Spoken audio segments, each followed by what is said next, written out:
Hello, welcome to Adventures in Angular, the podcast where we keep you updated on all things Angular related. This show is produced by two companies, Top End Devs and Envoy.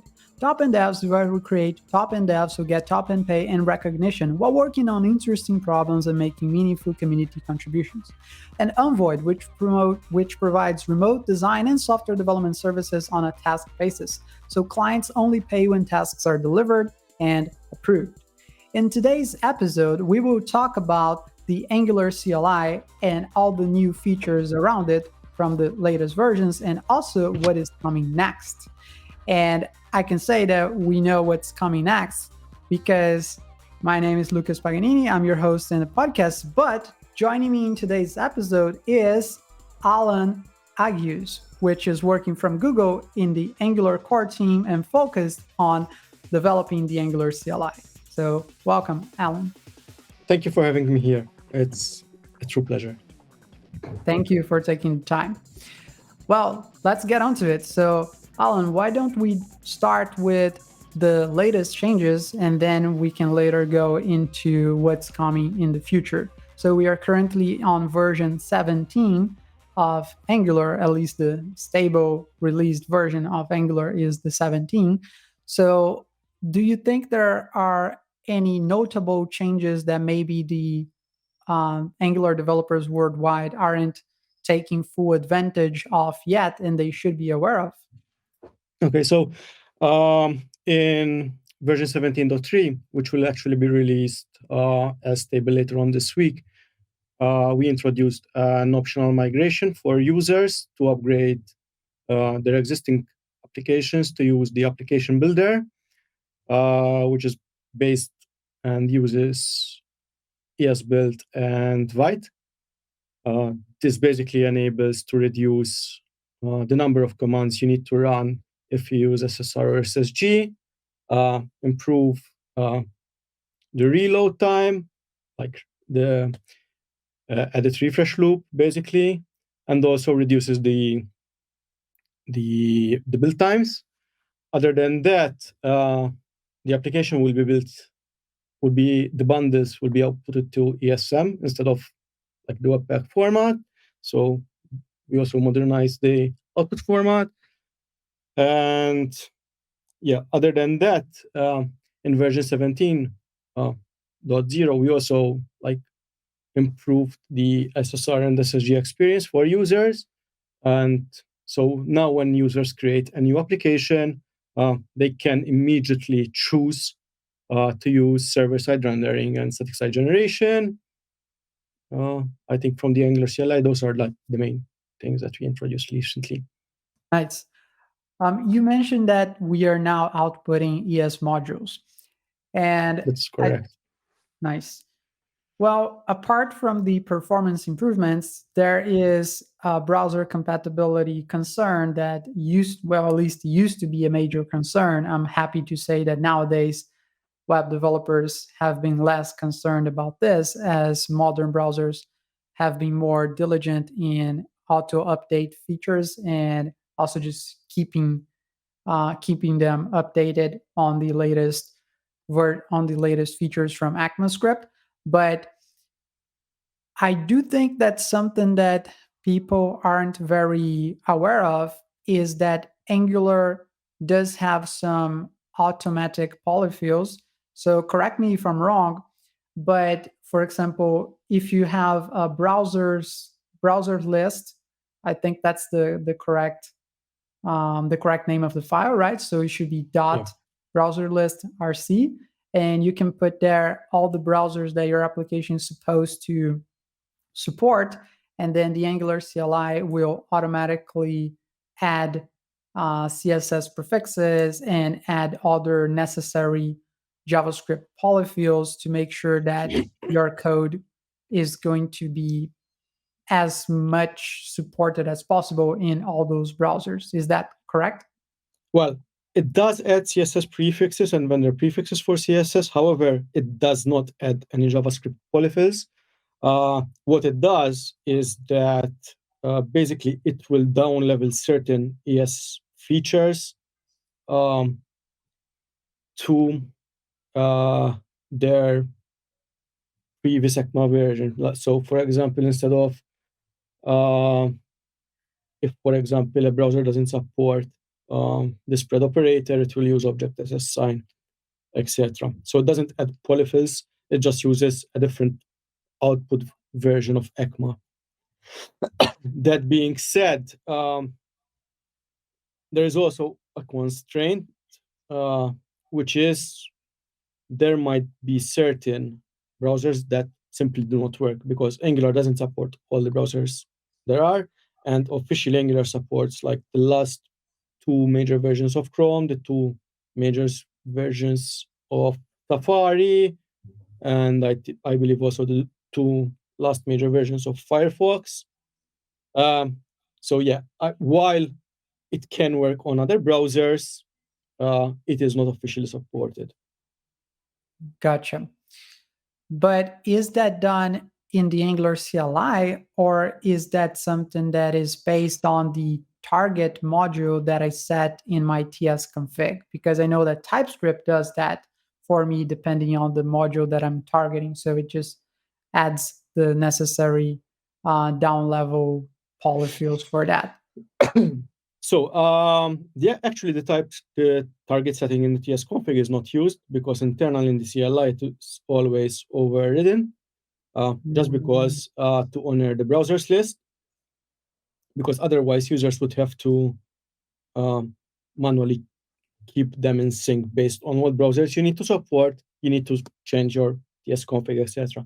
So a couple of major versions ago, we decided that the browser's list configuration is sort of the source of truth, which based on the browsers you support, you list it there, and it will output the right JavaScript and the right CSS that is compatible with those browsers, excluding any polyfills. So if there's a polyfill, an API that doesn't exist on a certain browser, users would still need to add polyfills.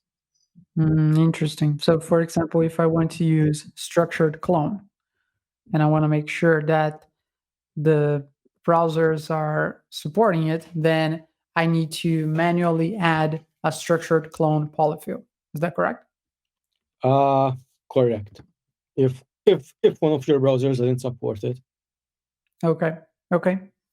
Interesting. That's good to know because for a very long time I thought that the Angular CLI would also add those JavaScript polyfills too. But so now I understand that the JavaScript polyfills are based on so the Angular CLI only changes the target from TypeScript, and TypeScript itself might not polyfill but down level those things, so they would still work.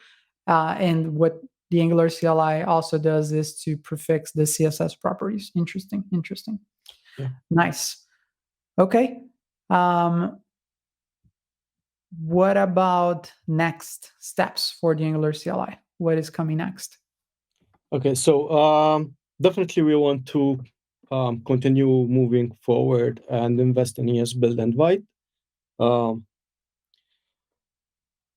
Also, since Karma has been deprecated, we also recently have released Web Test Runner builder, and I think in version 16 we released Jest builder, and we want to continue improving them and eventually make them as stable. In version 18, definitely expect some changes and improvements around SSR and static site generation, including improvements for I18N.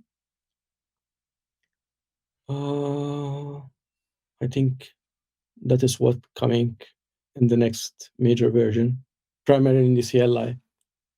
Okay, you mentioned, and as always, like continuing bug fixes and things like that. Okay, you mentioned internationalization. So I'm not sure if this is going to be inside the scope of the Angular CLI. I thought it wouldn't, but since you mentioned, I gotta ask. One feature that I know is possible in the latest version of Angular is to dynamically load translations, and this has been possible for a while now. But it's just not very well documented, but I know that it is possible. But we are still making multiple builds for each different language, right? So you still set Angular to make the, like if you have 7 languages, it's still going to create 7 builds at the end. It's much faster because it does a lot of the process, the shared process before, and then it just applies the translations at the end.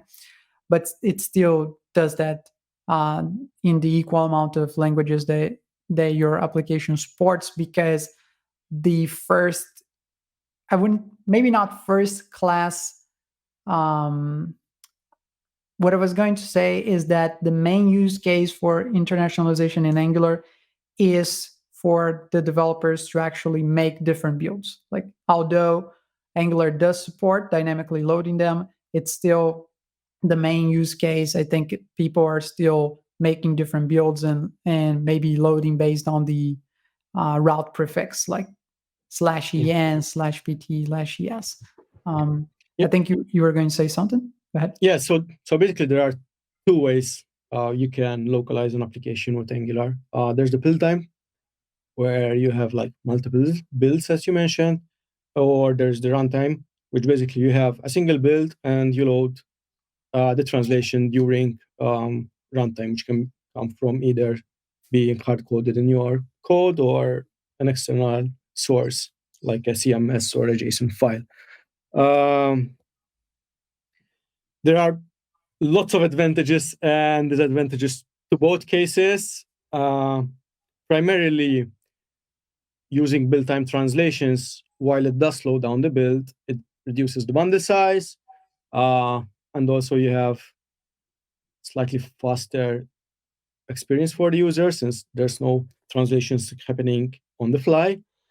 While on the other hand, runtime translations, you have a single build, and you can also like change translations on the fly, meaning that if you have translations coming from an API or CMS, you don't need to redeploy every time a translation is changed or something like that. So it's also depends on your requirements, what sort of translation suits you best.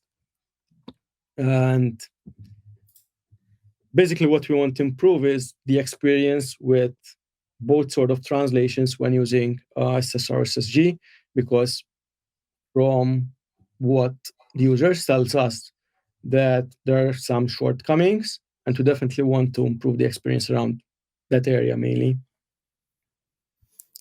But as you explained, definitely runtime translations are not well documented, and we are aware of that, and this is something that is definitely on our radar. Okay. Besides, so let me see if I get this right. So there's the lack of documentation issue. Okay, we got that. But besides that, are you planning to change in any way how the runtime translations are done, or is it just an issue with documentation? So for SSR, there will be a slight change for both sort of translations, but it should be not that visible to the user. So basically, the changes will be more of an internal changes. However, it would improve how users would basically scaffold their application, meaning that they will no longer need to add extra code on top of what we generate. It will be done by default, but the I18N itself will not change. Okay, interesting. And currently, is there a way for me to generate a build of my application that doesn't contain any applied languages at all? Like, I don't want to generate the base language one. I want to just generate one that only has the language tokens, and it doesn't have any any transcriptions, even in the base language built in. It's just the language tokens, and I'm going to load them on runtime because I don't want to even spend 1 kilobyte of data downloading languages that are maybe not going to be the ones that are going to be used. Is there a way for me to do this currently? Not that I am aware of, no. Because the actual source code value or original language value is sort of the key of the translation at the moment. So, Gotcha. so what you can do is basically change that to, instead of saying, I don't know, hello world, this is my application, you can change that to something shorter and make it as a key. So the actual text is the key. That's interesting because I always Yes. thought that it would generate a random ID and that would be the key. That's for the runtime translations. For the build time translations, for the runtime, it's slightly different. Since there's no since during the runtime there's no, the build doesn't take care of internalization, it will not amend the keys. And how does it deal with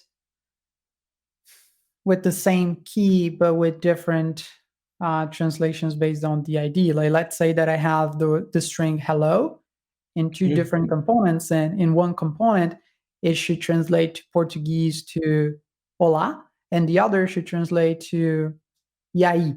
So I'm translating the same hello string, and at build time that would work because it would generate different IDs, but at runtime it would just map to the same, to like the first instance that it finds. Is that it? That is a good question, and on top of my head I don't really know how it's really handled. Okay. Nice. I made the first difficult question to the dude that actually built this thing. Awesome. I did not build internalization. Okay. Okay, but that works on it. Okay. Okay, nice. Let me see what else we can talk about. So one thing that I generally do a lot on any Angular project that I'm working on is to add NX for it. And there are many reasons to add NX to a code base. So if you really want a monorepo, you want to have your front end and your back end, then sure. But I feel that in a lot of cases where I added NX, I didn't really needed the backend in there. I was just adding NX because I wanted to break parts of my application into libraries and be able to easily import them, import those private libraries inside my main application code, and just make it easier to isolate things. And I know that Angular already provides a solution for that. So I know that I can use the Angular CLI to generate libraries. But the last time that I used the Angular CLI for that, and I got to be honest, that was like 2 years ago, maybe. So it might have changed from since then.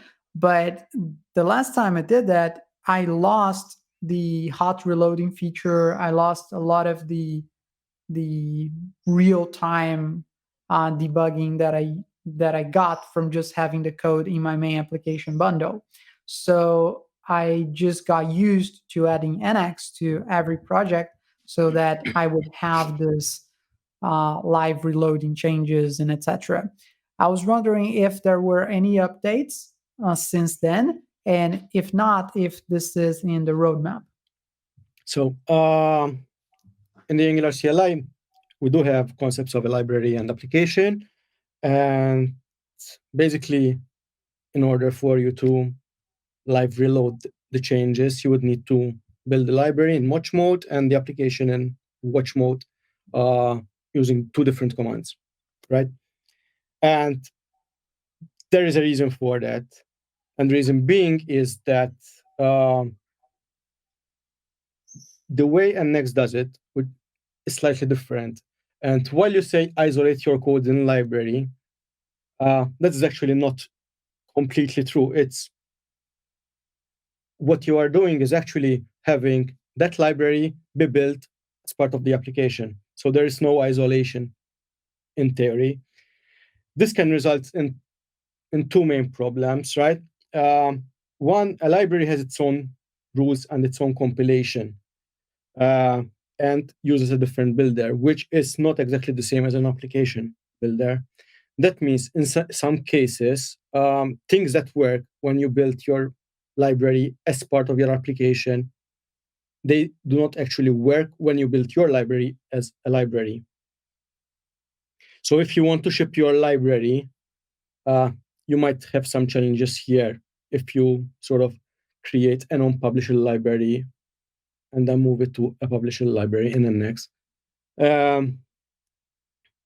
However,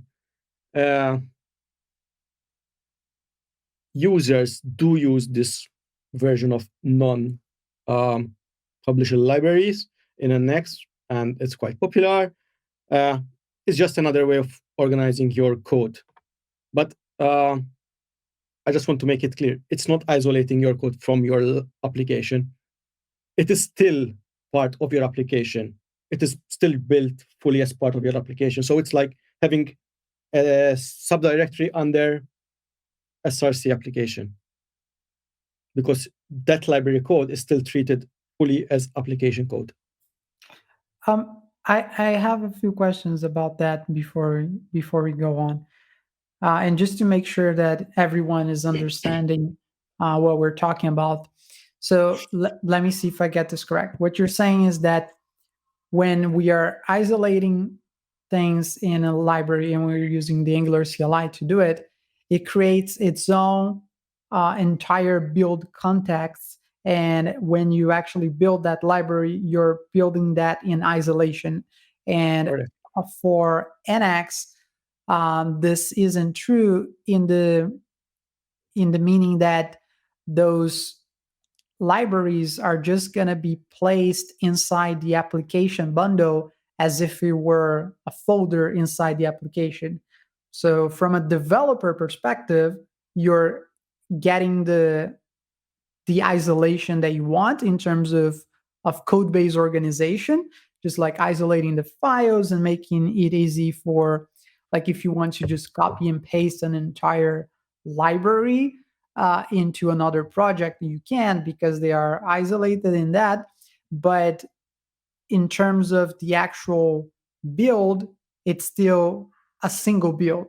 So this is what we're talking about. Interesting. So in that note, I have one question. So Nginx allows me to have different TS configs for each library, for each Nginx library. I'm going to call them Nginx libraries so that we already have a distinction between Angular CLI libraries and Nginx libraries, because as we were just discussing, they are different definitions. So I can have a different TS config for each Nginx library.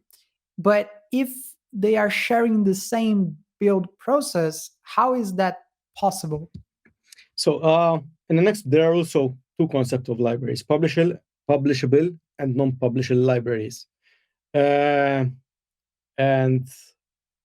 it is also based on how the tsconfig paths are configured, meaning that in your application tsconfig for the library, there is a path specified, which can be either the TypeScript files, meaning that the TypeScript of the library will be compiled and bundled as part of the application, or actually the path be pointing to an actual distributed version of the library or already built library.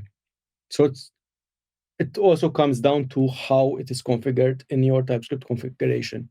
Gotcha. So if I were to set a particular Nginx library to be publishable, then it would create its own build context.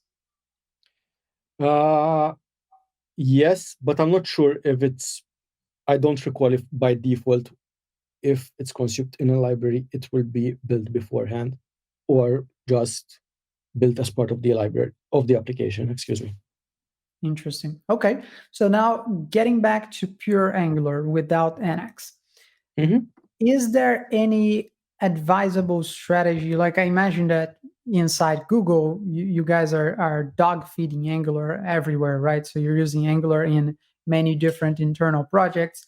And there's probably a need to isolate certain parts of your Angular applications into modules. And I mean modules just in the sense of a folder that contains all the logic related to that particular feature, so that is easy to just copy and paste and port that to other projects.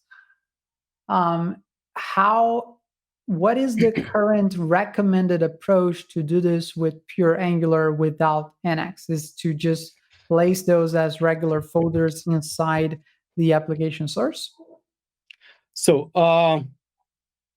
inside and outside Google, Angular is slightly different because how you build Angular is slightly different because internally in Google, the Angular CLI or NX is not used. We have our own build system, which is Blaze, which open source is called Bazel, which basically handles everything for us, meaning that you can go as fine grained as having a build for a component, a single component, or having a build or library of a single module or a whole application. So it's quite fine grained of how you can structure the code inside Google. And in general, if you want to reshare code, it will be its own build. So it will be a sort of a TypeScript library or an ng library, and it will have its own build, which your application or your other module will be dependent on. And Bazel will basically build everything and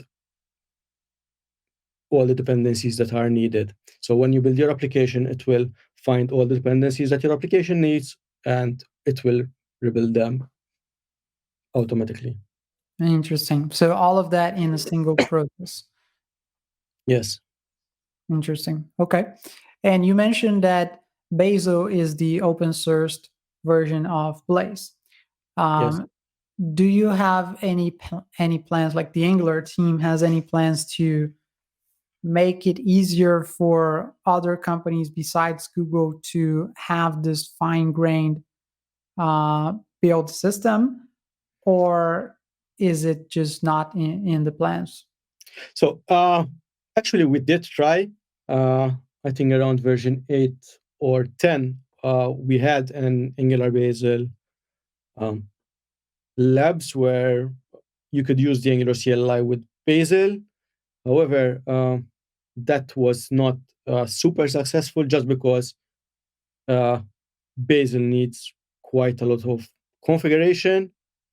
And unless you are building a very large application, it is not beneficial because you will not see that much of a build gain. I mean, if your code base is small or relatively small, Bazel does have an overhead.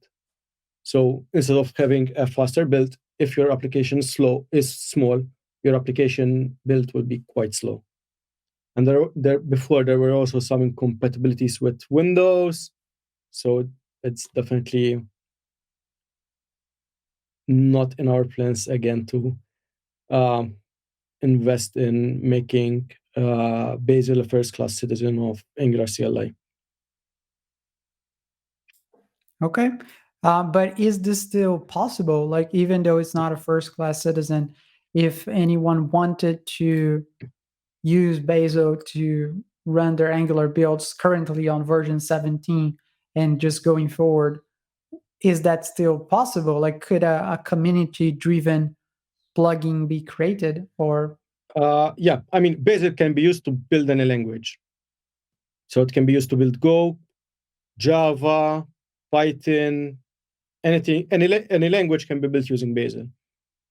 interesting. And when it's used inside Google, is Mhm. it for example, are we talking about using Blaze just to build an Angular code base, or is it also very common to have a backend in the same repository and having the same Bazel, the same Blaze process building the front end and the backend?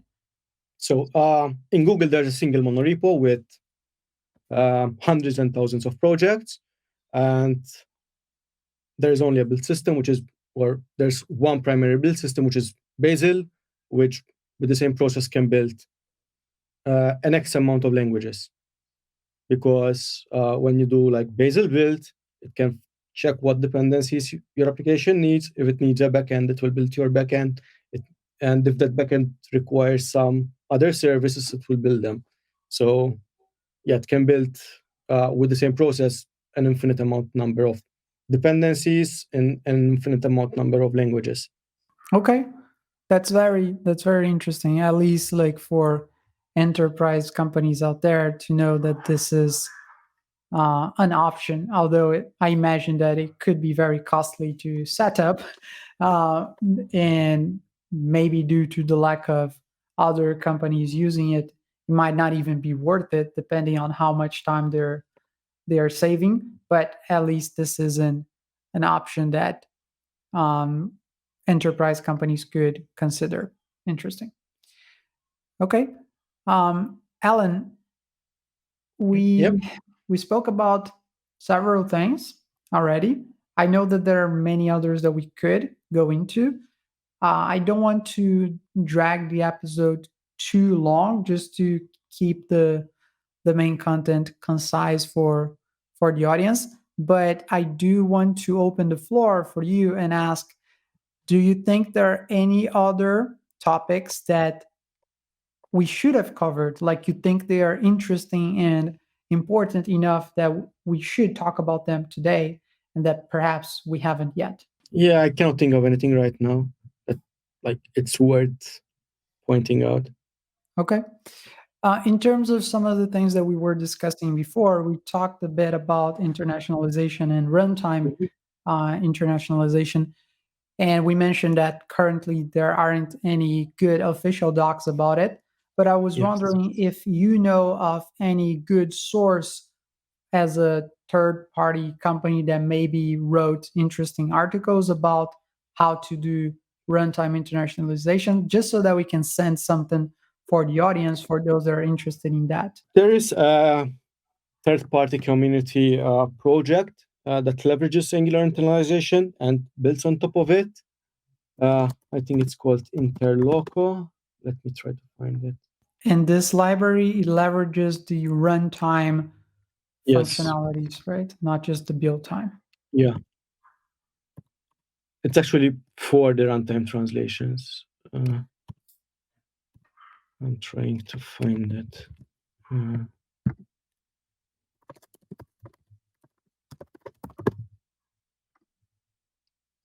Transloco, I think it was called Transloco. Yes, I think I found it. Yeah, it was this one.